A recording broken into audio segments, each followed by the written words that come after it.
श्री स्वामी समर्थ. आज माझा पहिलाच दिवस आहे ब्लॉग बनवण्याचा. तुम्हाला तर माहितीच आहे सकाळची किती गडबड असते.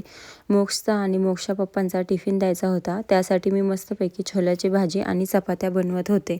छोल्याची भाजी त्यांना खूप आवडते. इकडे मोक्ष आंघोळीसाठी बाथरूममध्ये गेला होता. मोक्षचे पप्पा त्याला आंघोळ घालत होते. मी मोक्षचा टिफिन भरत होते. मोक्षला जाम आणि चपाती खूप आवडते. त्यासाठी मी त्याला आज सरप्राईज म्हणून टिफिनमध्ये जाम आणि चपाती देणार होते. मोक्षचे पप्पा त्याला स्कूलसाठी रेडी करत होते. मी इकडे मोक्ष पप्पांचा टिफिन भरत होते. आज त्यांना लोणचं खायचा होता, त्यामुळे टिफिनमध्ये लोणचं दिला. आज त्यांच्या आवडीची छोल्याची भाजी केली होती, त्यामुळे थोडी जास्त छोल्याची भाजी त्यांना दिली. टिफिन भरून त्यांना दिला आणि आम्ही स्कूलसाठी निघालो. आज जरा गडबडच झाली. स्कूलमध्ये जाण्यासाठी खूपच उशीर झाला होता. टीचरही ओरडत होत्या उशीर झाला म्हणून. हे माझ्या मोक्षचे स्कूल.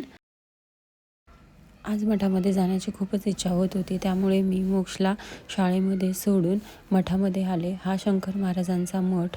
इथे आल्यावर मला खूप पॉझिटिव्ह वाटतं, प्रसन्न वाटतं. माझी निगेटिव्हिटी निघून जाते. आज मठामध्ये खूपच गर्दी होती, त्यामुळे मी मुखदर्शनच घेतले. हे शंकर महाराजांचं मुखदर्शन घेतल्यानंतर तिथला प्रसाद घेतला.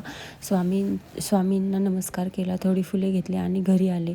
घरी आल्यावर मी घरची सगळी कामे उरकली. तेवढ्यात मोक्षला आज स्कूलमध्ये काहीतरी स्पेशल गिफ्ट मिळालं होतं. चिल्ड्रन डे निमित्ताने दोन चॉकलेट्स, एक इरेझर आणि हॅपी चिल्ड्रन्स डे असा मेसेज लिहिलेलं कार्ड मिळालं होतं. तेच मला तो दाखवत होता. त्यानंतर आम्ही शूटसाठी निघालो.